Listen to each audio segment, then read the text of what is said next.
Hello guys, welcome back to my channel Vishwas School Bhuna. Students, today we will continue our chapter Structure of Atom of class +1 of Chemistry. Students, today's topic is Significance of de Broglie Relationship. पिछली video में मैंने आपको D Broglie relationship के बारे में बताया था, जो कि क्या होता था, lambda is equals to H upon में एम वी, जिसकी हेल्प से हम वेवलेंथ निकालते थे। आज हम लोग पढ़ेंगे इसका सिग्निफिकेंस, मीन्स इसके फायदे क्या हैं, इसके बेनिफिट क्या है। इसका बेनिफिट मेनली ये एक वन पॉइंट में ही है, वन लाइन में ही है कि ये जो बेनिफिशियल है ओनली फॉर माइक्रोस्कोपिक पार्टिकल्स के लिए ही बेनिफिट होता है। माइक्रोस्कोपिक पार्टिकल्स मतलब माइक्रो मतलब छोटे पार्टिकल्स, जैसे इलेक्ट्रॉन हो गए, प्रोटॉन हो गए, न्यूट्रॉन हो गए। ये सिर्फ उन्हीं के लिए बेनिफिशियल होता है जो पार्टिकल साइज में छोटे होते हैं। जिन पार्टिकल्स का साइज यानी बड़ा होता है, यानी कि मैक्रोस्कोपिक होते हैं, मैक्रो मतलब बड़े, उनके लिए ये बेनिफिशियल नहीं है। क्यों नहीं है? देखो, इसी हम इक्वेशन से यही बात क्लैरिफाई करेंगे कि अगर मान लो lambda is equal to H upon में एम वी के अंदर मैं कोई भी एग्जाम्पल लेती हूँ, पहले छोटे का लेती हूँ जिसके लिए बेनिफिशियल है। छोटा मतलब मान लो मैंने इलेक्ट्रॉन के लिए लिया।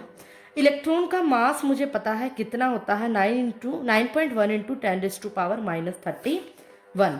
और अगर मैं कहूँ कि इलेक्ट्रॉन है जो वो इस वेलोसिटी से चल रहा है, मान लो कोई भी मैं एक वेलोसिटी ले लेती हूँ पर्टिकुलर, कि मान लो मैंने ले ली 10⁻6 मीटर पर सेकेंड, तो उसकी अगर मैं लैम्डा निकालूंगी, लैम्डा एच अपॉन में एम वी। एच क्या होता है? प्लैंक्स कांस्टेंट, जो कि फिक्स है 6.626 into 10⁻34 by 9.1 into 10⁻31 into 10⁻6। Means solve करके लैम्डा की जो वैल्यू आएगी वो आएगी 7.28 इंटू 10⁻10 मीटर। ये जो वेवलेंथ आएगी इलेक्ट्रॉन की आएगी, और ये हमें पता है, ये एक्सपेरिमेंटली ऐसा देखा गया कि ये जो वेवलेंथ है एक्सरेज के वेवलेंथ के मैग्नीट्यूड के ऑलमोस्ट क्या है, बराबर है, जो कि इजीली मेजर्ड की जा सकती है। ये जो वेवलेंथ आई एक्सपेरिमेंटली ऐसा देखा गया कि ये जो वेवलेंथ थी ऐसी ही वेवलेंथ, इतनी ऑलमोस्ट इतनी ही वेवलेंथ क्या थी, एक्सरेज की थी, और उसको तो हम इजीली मेजर कर सकते हैं। इसीलिए ये कहा गया कि जो लैम्डा इलेक्ट्रॉन के लिए था, छोटे पार्टिकल्स की वेवलेंथ थी, उसको हम इजीली मेजर कर सकते हैं। इसीलिए कहते हैं कि ये माइक्रोस्कोपिक पार्टिकल्स के लिए तो क्या है, बेनिफिशियल है, एप्लीकेबल है।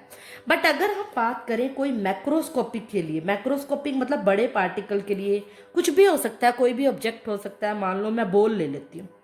अगर मान लो मैंने कोई बॉल ली जिसका मैंने मास ले लिया, कुछ बड़ा होगा ऑब्वियसली इलेक्ट्रॉन से, उसका 9.1 था, इसका मान लो मैंने ले लिया 10⁻⁻³ kg ले लिया। वेलोसिटी सेम ही लेनी पड़ेगी तभी कंपैरिजन होगा, 10⁻6 ही ले ली। अगर अब मैं इसका लैम्डा निकालूं, एच अपॉन में एम वी में पुट करो, प्लैंक्स कांस्टेंट सेम रहेगा, मास 10 इंटू 10⁻³ इंटू 10⁻6। जब मैंने इसको सॉल्व किया तो वैल्यू आई 6.63 इंटू 10⁻38 मीटर। अब ये वैल्यू देखो 10⁻38 डेसिमल लग के बहुत छोटा नंबर है ये। जब मैं इसको ओपन करूंगी, डेसिमल लगाऊंगी, डेसिमल 0.000 अप टू पता नहीं कितनी जीरो लगने के बाद 6 आएगा। मीन्स बहुत छोटी वैल्यू है। क्या देखा कि अगर किसी पार्टिकल का साइज, किसी ऑब्जेक्ट का साइज जो मास था वो बड़ा होता है, और वो लैम्डा उसकी क्या आएगी, बहुत छोटी। क्योंकि देखो ये न्यूमेरिकल्स में इसके फॉर्मूले से भी हमें क्लियर हो रहा है कि लैम्डा जो है इन्वर्सली प्रोपोर्शनल टू है। अगर किसी पार्टिकल का, किसी ऑब्जेक्ट का जो मास है अगर ज़्यादा है तो उसकी लैम्डा क्या आएगी, छोटी आएगी। यहाँ पर बॉल का जो मास था वो ज़्यादा था, इसीलिए इसकी लैम्डा छोटी आई, और इसको हम मेज़र नहीं कर सकते, it can not be measured. जो इसीलिए कहते हैं इसका सिग्निफिकेंस, किसके लिए ये बेनिफिट है de Broglie, only for the microscopic particles, यानी मैक्रो के लिए ये पॉसिबल बेनिफिशियल नहीं है, इसीलिए ये इसका सिग्निफिकेंस है। अगर लिमिटेशन कहें तो ये मैक्रो के लिए पॉसिबल नहीं है, इससे हम लैम्डा मेजर नहीं कर सकते। ये तो था इसका सिग्निफिकेंस। उसके बाद जो हमारा टॉपिक है वो है derivation of Bohr's postulate. Bohr's postulates of quantization of angular momentum from D Broglie relationship. अब हमने क्या निकालना है, एंगुलर मोमेंटम का हमने क्या करना है, क्वांटाइजेशन ऑफ एंगुलर मोमेंटम का डेरिवेशन करना है फ्रॉम डी ब्रोगली रिलेशनशिप की हेल्प से। हमने डी ब्रोगली रिलेशनशिप पढ़ा है, क्या होता है अभी बताया मैंने, lambda is equals to H upon में एम वी। इसकी हेल्प से मुझे किसका डेरिवेशन करना है, जो बोहर का पोस्टुलेट था। बोहर का कौन सा postulate, quantization of angular momentum. अगर आप याद करो बोहर्स के पोस्टुलेट वाली वीडियो उठाओ तो मैंने एंगुलर मोमेंटम के बारे में इसका पोस्टुलेट दिया था कि M V are equal to n H मोन में 2 पाई।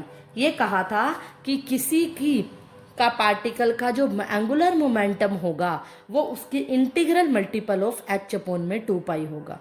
ये तो बोहर्स के पोस्टुलेट में हमने ये बात पढ़ चुके हैं, बट अब इसी पोस्टुलेट को हमने जो डिराइव करना है वो डी ब्रोगली रिलेशनशिप, इस इक्वेशन की हेल्प से हमने डिराइव करना है ये वाला फॉर्मूला। तो इसको कैसे डिराइव करेंगे, सबसे पहले तो मैं मान लेती हूँ, लेट कर लेती हूँ कि कोई इलेक्ट्रॉन है जो कि मूव कर रहा है किसी न्यूक्लियस की तरफ, अराउंड द न्यूक्लियस क्या कर रहा है, मूव कर रहा है। और वो कैसे मूव कर रहा है, मान लेते हैं इन फॉर्म ऑफ वेव की फॉर्म में, एक सर्कुलर ऑर्बिट के अंदर मूव कर रहा है। मानती हूं मैं कोई भी इलेक्ट्रॉन है, देखो जब न्यूक्लियस के चारों तरफ, न्यूक्लियस सेंटर में होगा, हमें पता है एक ऑर्बिट की तरफ इस तरह से इलेक्ट्रॉन क्या है, चारों तरफ न्यूक्लियस के, मान लो ये सेंटर में न्यूक्लियस है, उसके चारों तरफ कोई इलेक्ट्रॉन मूव कर रहा है।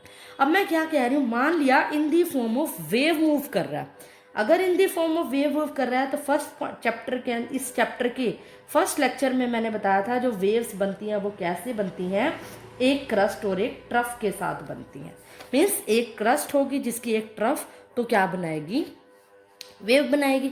मैंने मान लिया कि इलेक्ट्रॉन सर्कुलर में है और वेव के अंदर मूव कर रहा है और एक रेगुलर सीरीज दे रहा है क्रस्ट और ट्रफ की, और एक इस तरह से वेव मोशन, इस तरह की जो वेव मोशन को हम कहते हैं इसको बोलते हैं wave in face.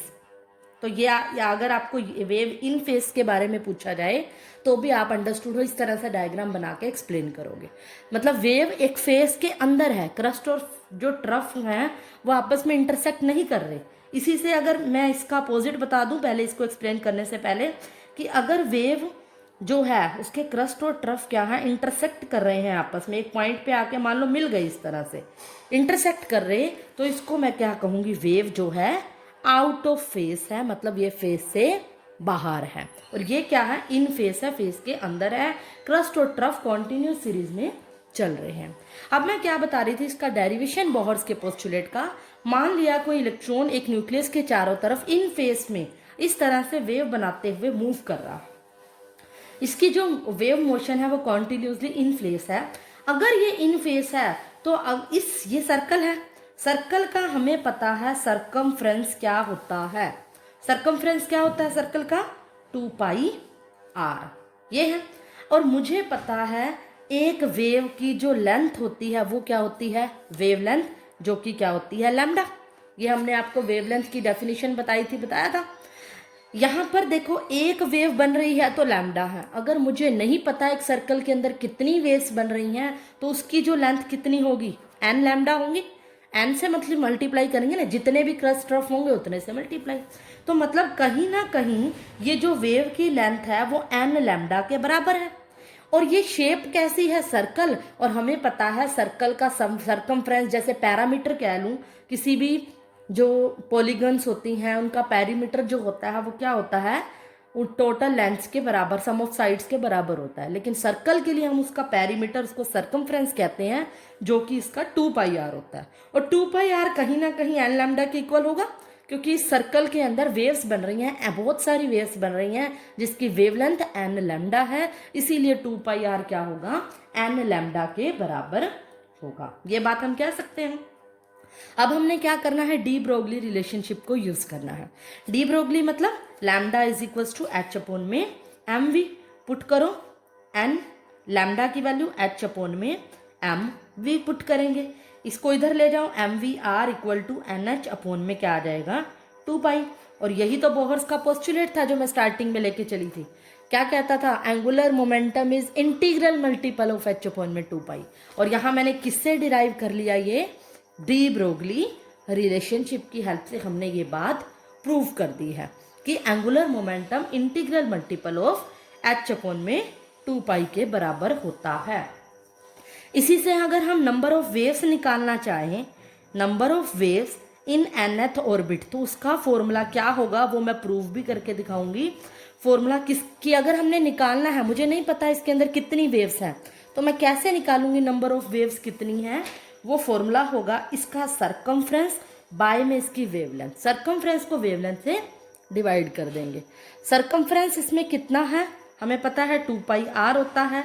Wavelength de Broglie relationship पे एच अपॉन में एम वी होती है। और अभी हमने इस बात को प्रूव किया है कि एच अपॉन में एम वी हो गया। देखो एम वी आर ऊपर पड़ा है, वो किसके बराबर है, एन एच अपॉन में 2 पाई। अगर मैं इसको इस तरह से लिख दूं 2 पाई एम वी आर बाय में एच, तो 2 पाई एम वी आर की वैल्यू क्या होगी, एन एच अपॉन में 2 पाई। नीचे वाला H as it is, H से एच कैंसल, 2 पाई से 2 पाई बच गया क्या, एन, यानी नंबर ऑफ वेव्स बच गई। तो इसका मतलब ये फॉर्मूला करेक्ट है। नंबर ऑफ वेव्स का क्या होगा, सरकमफ्रेंस बाय में वेवलेंथ।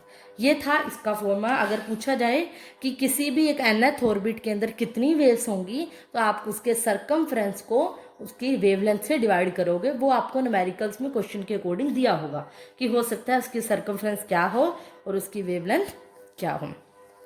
उसके बाद आता है डिफरेंस इलेक्ट्रोमैग्नेटिक वेव्स और मैटर वेव्स के बीच में डिफरेंस।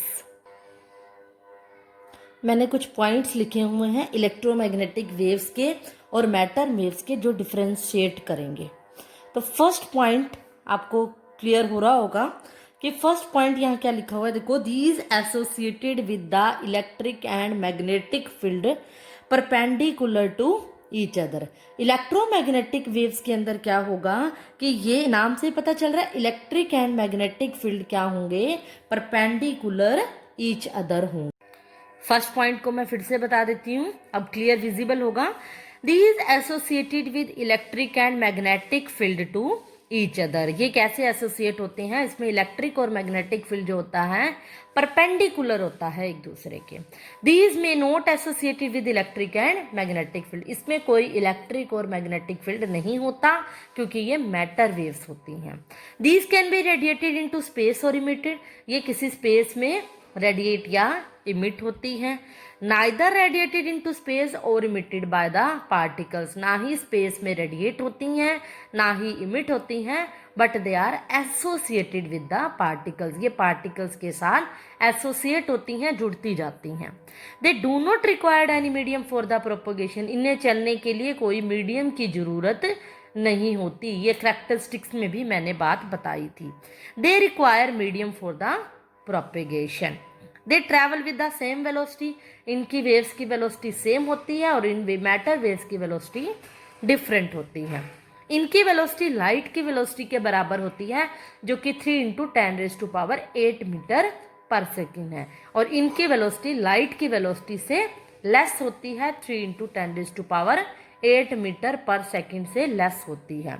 इसकी वेवलेंथ ज़्यादा होती है, जो कि किस रिलेशनशिप से दी जाती है, nu is equals to C upon में लैम्डा से जो लैम्डा निकाला जाता है, सी अपॉन में न्यू। इसकी वेवलेंथ डी ब्रोगली रिलेशनशिप से निकाली जाती है, lambda is equals to H upon में एम वी। ये थे इसके डिफरेंस, इसके पॉइंट्स आपको बुक में भी मिल जाएंगे। उसके बाद इसका न्यूमेरिकल एक एग्जाम्पल मैं आपको दे देती हूँ, बाकी आपने खुद करने हैं। बहुत ही ईजी न्यूमेरिकल है इसके। फर्स्ट है calculate the de Broglie wavelength of an electron जिसका मास हमें गिवन है, moving as a 1% speed of light. Means हमें पहले डाटा नोट करना है। गिवन में 9.1 × 10⁻³ 31 kg इसका मास गिवन है। स्पीड कितनी है, कह रहा है कि लाइट की स्पीड का 1%, v होगी 1% ऑफ c होती है वेलोसिटी ऑफ लाइट। 1% हटाएंगे तो बाय 100 वेलोसिटी ऑफ लाइट क्या होती है, 3 × 10⁸। तो v की वैल्यू सोल्व करेंगे तो आंसर हमें मिलेगा 3 × 10⁶ मीटर पर सेकेंड। ये आगे v, और लैम्डा हमें पता है h अपॉन में mv। h होता है प्लैंक्स कांस्टेंट इंटू 10⁻⁻34, मास 9.1 इंटू 10⁻⁻30, वेलोसिटी क्या होगी 3 इंटू 10⁻6।